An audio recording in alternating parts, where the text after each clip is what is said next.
What's up, guys? It's your girl, Drea Miayun, and welcome back to my channel. Like and subscribe if you haven't already. And this is my segment, Radiant Reactions, where basically we react to stuff, I guess. So I upon my algorithm keeps appearing like these people like Shxtsngigs and Andrew Schulz, and everyone's so upset. And I'm like, what is going on here? And after looking at a little bit of it, I can understand why Black women are upset in a sense, which I feel like Black women have the right to be upset. So I didn't want to come and make a video on Black women's perspective because w I mean, it's like a duh, like, we're upset, you know what I mean? Like, they shouldn't have said that, they shouldn't think that way about us, like, all of these things are just like, okay. But I was curious about, like, how did actually other Black males feel about that conversation? And I found a couple of videos that I guess I just wanted to share with you guys. And I guess, open up a conversation in the comments. Let me know what you guys think about it. So let's get into number one. Remember when I said the reason why I was struggling to give James and Fuhad the benefit of the doubt was because twice in the last 2 years I've been invited to a panel discussion and taken major issue with that discussion. On the one that was taped, I withdrew my consent to it being published, and now Andrew Schulz has come out and confirmed. They had shit that they asked to take out the episode. You know what they didn't ask to take out? Their producer, whatever, was like, hey, we really think that's inappropriate. We'd like to take that out. That's very uncomfortable. Their fight and flight instinct really kicked in after the power down. But with that joke about the Black women, nothing. So the fact that I'm still here begging James and Fuhad to learn the lessons about why it's important to stand up against misogynoir and do better isn't because I have huge amounts of empathy for these guys and their careers, because after the way they've acted, I don't really like them. It's for two reasons. One, and this is a small one, it's because the idea that Andrew Schulz, a racist white guy, is able to destroy the careers of two prominent Black people by being racist really doesn't sit right with me. Two, and this is the main one, while I completely agree with Francesca Ramsey, the person behind I Never Thought the Leopards Would Eat My Face, when she says that if you're not a Black woman, it's not your job or right to accept their apology on behalf of Black women, it is our job as men to try and get other men to behave better on issues of sexism. And if James and Fuhad are cancelled among progressive circles, that only makes it more likely they'll go down the Tate pipeline. And now that we know that James and Fuhad essentially gave the green light to that podcast going out as is, how do we as Black people in those toxic spaces avoid situations like this? And I think Marvin Harrison nailed this. Whenever there is a podcast from what we would call the culture, from the Black community, representing Black people or has Black people as the faces of it, the second that they become scalable and become huge, they are surrounded by whiteness, like surrounded. Immediately, the people who own their agencies, management companies, people are probably editing it, probably managing their social media. And because they're not surrounded by people who understand those things, it ultimately means that like clips like this can come out, conversations like that can happen without being interrupted, because there's things that they could have done in the moment of it happening, even if they didn't want to challenge it right there and then when it happened live, but they could have had someone in their team go back and be like, make sure that doesn't come out because it's not okay and it's not appropriate. Then in this moment, they would have been able to say, actually, we challenged it afterwards. And we asked them not to put it out, and they did. And then it actually removed some of that accountability. That's a thing that could have done. And this is why I think it's incredibly important that like employing amazing Black women, having diverse teams means that these types of things just don't happen. If they do happen, somebody catches it and someone speaks loud enough to make sure it doesn't come out. So as I said before, I think these guys are politically clueless. They don't understand the impact of the issues they discuss, and so they don't understand how harmful some of the stuff they say can be. But if they had people around them that did understand that, I think they'd do better. Remember when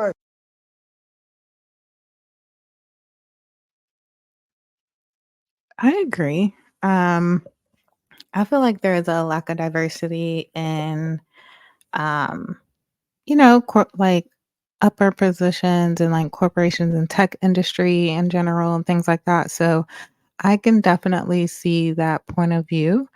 Um, this Andrew Schulz guy, I just hear that he was connected to Charlemagne, and that's how with his Brilliant Idiots podcast, and that's how he basically got into like black culture and things like that.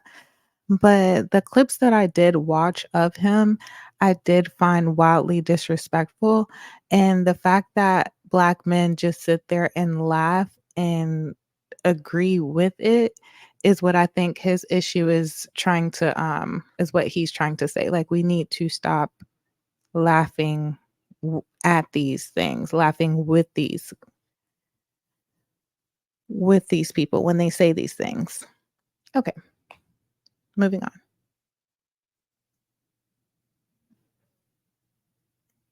This is a message for all. This is a message for all black women. It's okay if black men don't like you. It's okay if black men do not find you attractive. It's not the end of the world. Me personally, I love black women, but if another man doesn't find you attractive, it's okay, right? Just like James and Fuhad, right? They went to Atlanta and they said they did not find any attractive people in Atlanta. They didn't even say black women, they just said people.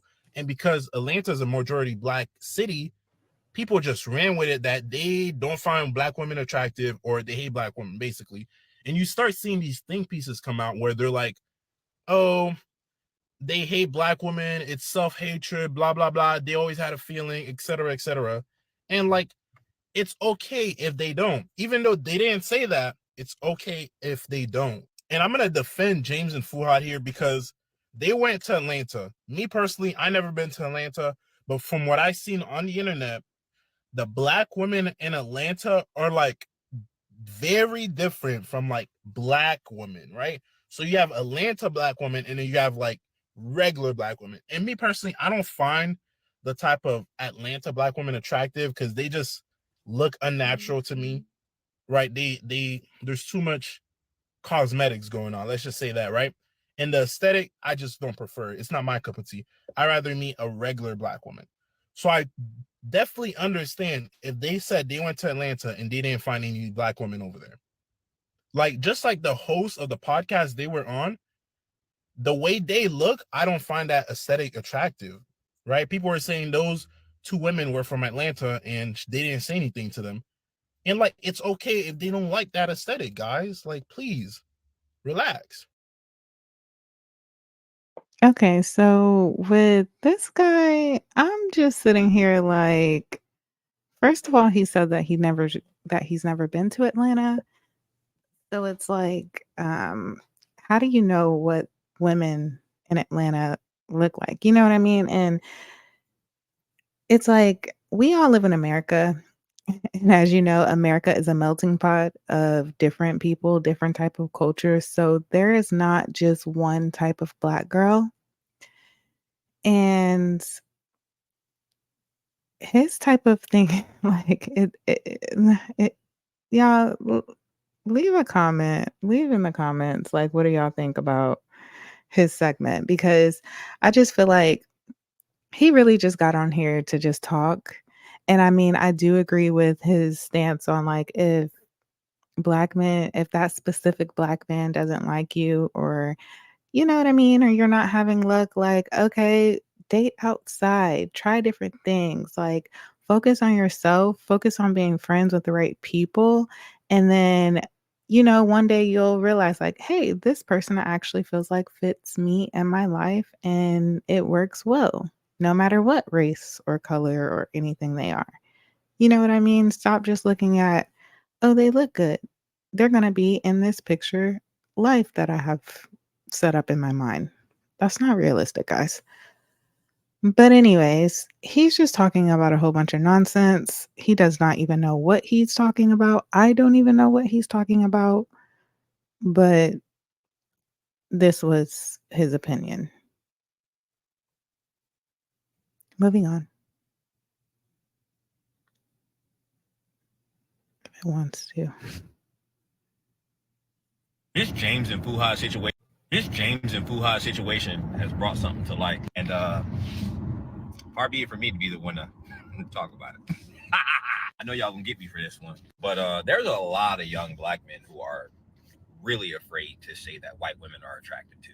That's crazy. Like, and I don't know why. It's like y'all think that saying a white girl looks good means that black women are ugly. I don't think anyone has ever said, oh, black women are ugly. It's never been, the guys who do have a problem with black women, I don't think it's ever been the way y'all look, right? They go, the passport bros, y'all know we like to clown them over here. They go to other countries to get women who look just like y'all, who just act different. So I think they were saying it's the way you act.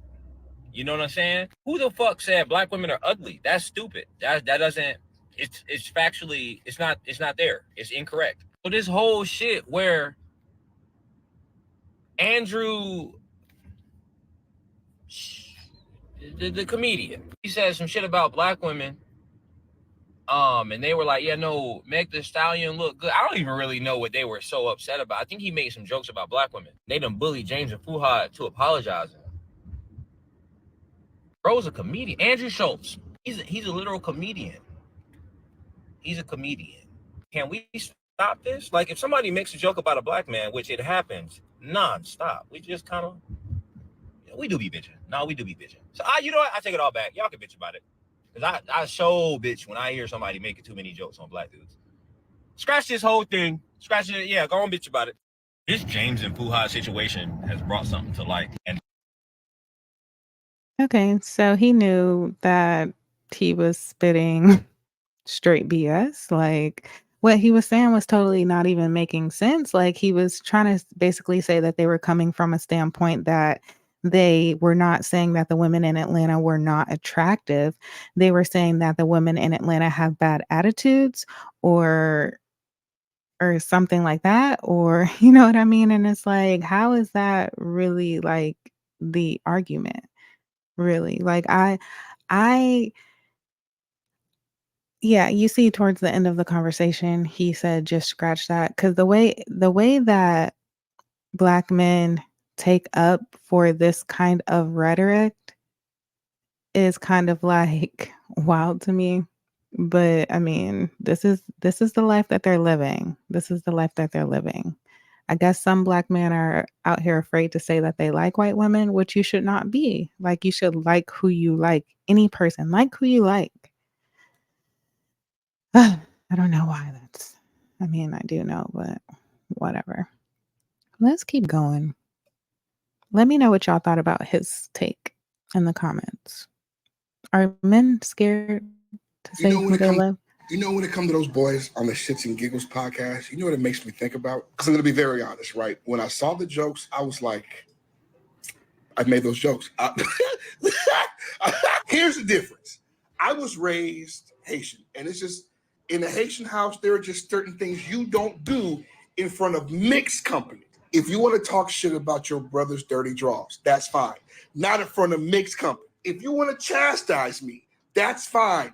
Not in front of mixed company, because the mixed company doesn't understand the context. The mixed company doesn't understand what we be doing in here. The mixed company might not understand our sarcasm, which is why you can't do that shit in front of because then you open up a space for the mixed company to feel like they could play too, and they can't play like that. You know when it comes to those boys on the Shits and Giggles. But then it's like, if it's not okay, my take on this perspective is, if it's not okay for them to play like that and disrespect women like that, then why is it okay for you to disrespect women like that? You know what I mean? Like, I feel like we need to start. I mean, even as it says, like, people want to so quote things and so want to be Christian and stuff like that. Doesn't it say treat your neighbor as thy yourself? It doesn't say anything about skin, anything about color, anything about religion, just the human. Treat humans as you want to be treated. You know what I mean? So I do agree. I do understand his perspective. A lot of people do have his perspective. You guys let me know your perspective below. But my perspective is, just treat everyone how you want to be treated. Like, why are you disrespecting, or why is your mindset that way? You know what I mean? Like, who programmed those jokes into you and made you think that they were okay? But moving As on. much as I want to say I'm surprised by this whole thing with James and Fuhad, I'll just say that when they said they ain't see no baddies in Atlanta, who's in Atlanta? We didn't see no baddies. No baddies in Atlanta. Okay, now we can start doing some deduction. You either don't like black women or you like men. Because you can literally go anywhere in Atlanta or the metro Atlanta area, any store at any given time of the day and find a fine ass black woman. Anytime. Fine. You can see a newly Men as homeless well. woman. You can see a woman that has just recently been down on her luck and see the potential in that. That's just how fine black women are per capita in Atlanta. So that was already, but then you're sitting down with Andrew Schulz. That's just red flag. What are you talking to Andrew Schulz for? There needs to be black people. You have to move with the expectation that every white person you talk to is racist. And then allow them to work themselves back from that. Like, I don't start with my trust on 100 for anybody. My trust with people starts at 0, and then you can work your way up. Because when you start at 100, you get let down. You just have to have the expectation that white people are racist. Because if you ever been in a conversation with a white man long enough, you see they try to throw some testers out there to see what type of nigga you is. Are you the skinning and grinning type nigga that's just gonna laugh everything off? Or is you gonna check that shit right away? See, me personally, you know, there's this thing that white dudes do. They be like, hey, look, no offense, and I'll stop them right there and be like, I'm gonna be offended. So just don't even say it. Whatever you gonna say, just keep it to yourself. Because you're trying to test out how much racism you can get away with, and I'm telling you right now, it's 0. You're not getting away with none of that shit. And if you decide to proceed and you say some racist shit, I'm punching you in my fucking mouth. So I don't have those type of problems personally. I never really run into those things. But I do be in I have been in conversations with white men, and you can just see they're trying to ease their way into how racist they can be. And that's where you just got to get out the conversation. Now, I understand for their brand, their whole brand is just them chuckling all motherfucking day. Just goddamn chuckling. But also, they're not really bringing a whole lot of anything original or thought-provoking to the space. It's just James saying funny sus shit and them reacting to Twitter. So it's like, you know, we wasn't expecting this to be, you know, Martin and Malcolm up there. But you know, as a black man, you just have to understand that when you're in a room full of whites, you're really gonna get tested. Because accepting the invitation already was a declaration that they want to test you out. They want to see, okay, are you really cool? Because being cool to white people mean that you let racism slide. And you know, to protect their brand and they whole brand of skinning and grinning, they got to skin and grin. Just is what it is. And now they've completely tarnished the foundation of their fan base, which has been black women. It's a bad look, but what goes up must come down. What goes up must come down. But we ain't going down. It'd be the same. All right, my bad. So I actually think he has the most level-headed take so far. Um, I mean, I do think the first video was actually pretty good. He had a perspective of like, you know, this perspective I think is pretty good too, because it's just like, why would you go sit down with someone who people are saying is racist? You know what I mean? Why is Charlemagne giving this person that people are saying is a racist a platform? I have that question personally. Just popped in my mind. But yeah, I like this perspective because actually, if you do go outside in the metro Atlanta area and you do walk around, there are different varieties of people. There are very educated people. If you don't know, or if you have not seen or heard, Atlanta was named the #1 or most educated city or whatever in the country. There are a lot of schools here. You know what I mean? Like, there are a lot of educated, proper, nice Black women. So it's like to put everyone in this category is just disheartening. So, what do you guys think about his take?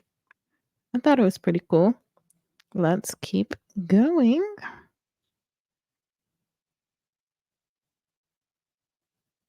The first thing is when you think about the two podcasters from the UK is we don't know if the Black experience there is the same as the Black experience for African Americans or Black people that grew up in America. I'm sure to be on this media tour in the US and to sit with Andrew Schulz was a big thing for them. I don't care if it was a big thing. And in addressing Andrew Schulz, who I do think is funny, who sits with Charlemagne and has some of these discussions about the culture, Not I him believe he got too protecting. comfortable.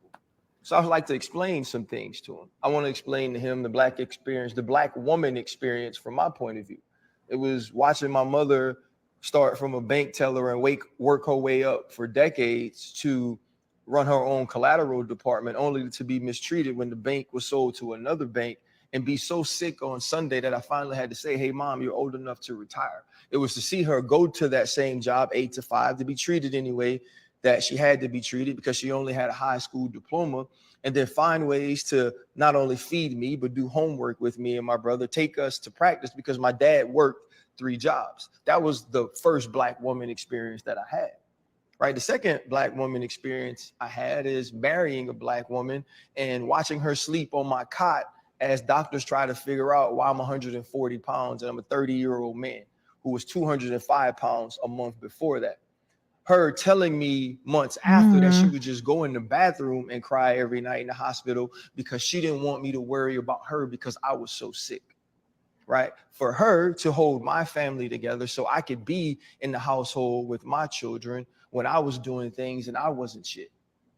That's the Black woman experience. The Black woman experience is Black women caring so much about the nuclear Black family, Black women taking care of young Black men to teach them how to be leaders, to teach them how to be strong, to teach them how to care about their God, about their family, and it's about their communities, and to He raise their coming young Black women through. to be independent enough to take care of themselves, but to understand how to support a family, how to support a man, while also understanding how to get it on your own. That's the Black woman experience that I know. The reason that Black women are tough is because when you're mistreated in the way that Black women are, if you're not tough, you just die off, you don't survive. That's the Black woman experience. And the other piece of it is too, is something that I've learned, and I learned it from Black women, is people feel so comfortable disrespecting them because we don't respect them publicly. Is he preaching? Right? White people for so long have used the excuse, why can't I say the N-word when you say that to yourselves or call yourself that or use that in your music, which is bullshit, right? Or white people have said, if you're using the B word, or they say, if you're using the B word, why can't I call them that? That's bullshit as well, right? That's excuses to be certain things and be disrespectful when you shouldn't be. So when you're sitting across from Andrew Schulz and he's talking about an experience that he can't understand because his wife is not Black. Ooh. You don't have the right to talk about it. You don't have the right to speak on something that you don't know, right?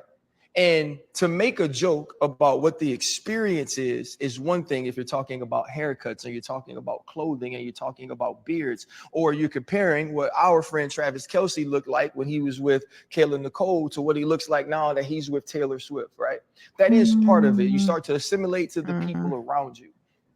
What you're not going to do, though, is be disrespectful and say you have to develop a defense mechanism because of alleged violence. Black women aren't violent.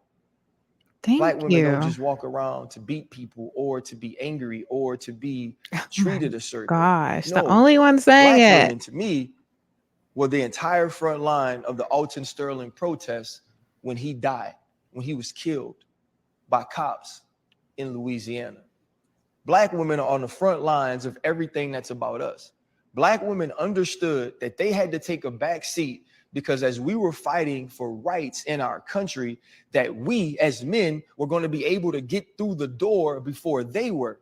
So they decided to push us forward and give us ideas and give us help and give us support and be our biggest cheerleaders because they knew we'll have an opportunity to get in the door first. The problem is, so many times now we're getting in those doors and we aren't reaching back and bringing them through that same door with us. And this is just another example of that. So whoever is Andrew Schultz's Black friend, Charlemagne, you're his Black friend.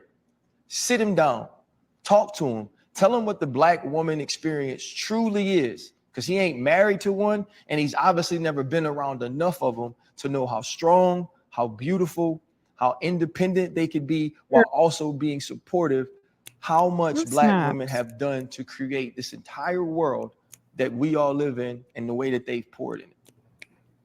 I'd rather be upset, but I know if I'm upset and I'm loud, that just plays into the same angry Black woman trope to the Black man trope that he wants us to depict. And I refuse to give him that joy. The first thing is, I loved his take.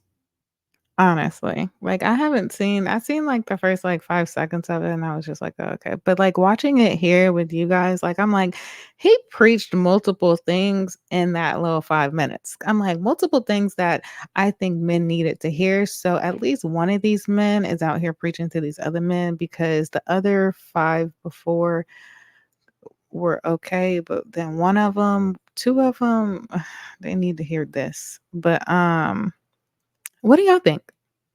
What do y'all think about this take? I think he really explained it kind of well, but then also I'm like, Black women did all this. We Black women do all of this and still get treated as though we are less than everybody else. Everybody else. So it's like, why does Black men really like why cannot why can't Black men evolve past Black women when women are really under Black men on the totem pole? That's what I don't understand because it's like every culture like wants a Black man. So it's like, why are y'all below Black women when supposedly nobody wants Black women? So y'all say. I don't know. Let's keep going. What do you guys think? Start the conversation in the comments. Next one. I think this is the last one. I was having some debates with my girlfriends, right? Because they were messaging me about this whole thing, and we had some healthy conversations. One thing they said is, Mike, you grew up around Black women and you only date Black women. So you would know you would never put yourself in the fire like that. And I had to sit down and think about it. If you've grown up around Black women or dated Black women, you've either been insulted or assaulted for saying something very stupid. When I say that, I'm not saying, oh, Black women are violent or anything. No. Because you see, me, I will take a Black woman any day of the week. Do you know why? Because you know the kind of craze you've seen in life. I will take her craze over anybody's craze. The Black woman, you can mess up and she'll give you another chance. In fact, she gives you chances. She even educates you when you fuck up, right? But the only thing is, yes, she can be a bit emotional when doing it. And that's fine. Every woman's emotional. But you see these other races. If I was to date a white woman, it's like roulette because you don't know what's coming. Yes, they seem nice and kind, but if you mess up with a white woman as a Black man, you're finished. Your life is over. She can turn the card. Now let's talk about Hispanic women. Sexy, beautiful, yes, but you mess up with them. Ha! The grace of God if you survive. Then if you talk about Asian women, whether Indian, whether Chinese and all that, that one too is like roulette because yes, they look nice, exotic. Okay, if you fuck up, ha! At the end of the day, it was a stupid thing those boys said. Now that I really deep it and think about it, because again, if I'm with Black women, I am firing back at anybody that comes from them that's not Black. I love his perspective as well. Okay. Like, I'm like, okay. Like, he understands, like, that actually, like, Black women are not aggressive. We are not fighters and stuff like that, like, as you're portrayed. But actually, as you leave out and go to these other races, you get that woman that you claim the Black woman is. So, what do you guys think? Let me know in the comments. These are what Black men are saying about the whole situation with the Shxtsngigs podcast and everything that's been happening. Maybe I should find a video for you guys who don't know like what they actually said. Let me see. Oh, I should have clicked that. Let me see if I can find like the actual thing of what they like said. Maybe we can fill you guys in. I think this is what they This What is the black it. girlfriend effect? This is Oh, you the don't know about just this? glow up the other culture. Yeah, so you'll see a guy who's had a black girlfriend. All of a sudden, he's got buzz cut, like Yeah, clean shape up. yeah, glows up, bro. Yeah, I like that. Glows I the like fuck that. up. They shave their hair because they start losing it. Because they're so stressed being around this black girl complaining about shit all the fucking time. That's why they gotta shave their hair. Nah, bro. White guys with black girlfriends, They grow a step- beard they step their because dick there's up. more cushion when they get slapped the fuck out of. That's hilarious. I think the black girlfriend effect. It might be a protective instinct, bro. You think? Yeah. Do you guys have you ever had black girlfriends? Yeah. Have you ever had white girls? Yeah. Oh wow. Okay. What's your favorite?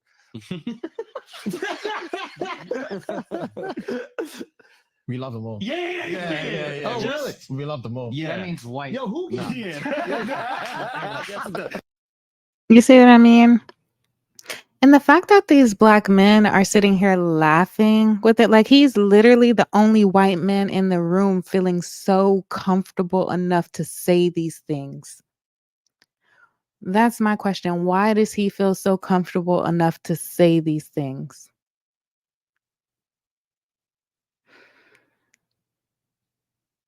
This is wild. Like, I didn't watch this before, but like, this is wild. Hey, let me get an email translation. Kendrick fans, get him! I'm trying to exit out of this. I don't know why it didn't exit. I wanted to find the Atlanta. Shxtsngigs Atlanta. I don't know how to spell their name though. Because that's not what they said about Atlanta girls. They just said that they don't like Atlanta girls though. But we're on the mission. We might as well find it. But that's the whole thing that Andrew Schulz said basically. And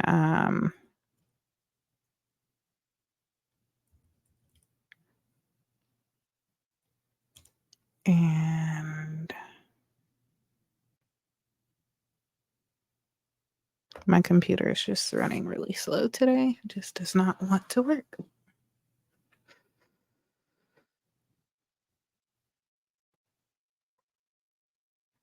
I went out to do a run. That's your first mistake. Yeah. On one day because I was feeling so fat, bro, and disgusting. Okay, this is not it. I don't know where it is, but they basically said that there's no baddies in Atlanta during that same interview that they were just sitting down with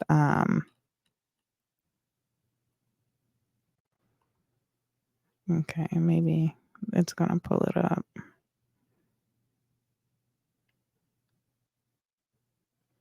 Or maybe they were on Poor Minds when they said this. Maybe they were on Poor Minds right before that, I guess. In Atlanta, I've seen the least bodies so far. Oh, thank God we ain't from here. I'm a Texas girl. You ain't offending me none. You see, they ain't think you see. We'll still got a couple days, maybe. Okay, so that's one, but they said it again. Because the guy asked them about it on Andrew Schulz podcast. But I don't know. Whatever. That's what they said. I don't really care that much. I don't really watch these guys. I've never watched any of their podcasts. So I was completely blind to who they were. This is all that I know of them watching with you guys. And I will not be watching or following any more of what is it? I don't even know his name. The Schulz dude or this dude. And if you see the picture of the Schulz dude, he like looks like he's trying to grow like a Hitler face, like Hitler hairstyle and stuff. It's like totally ew. But I just wanted to bring this with you guys, start a conversation. Let me know in the comments what you guys think about these opinions, and I will see you next time. Thank you so much for watching, and I love you guys.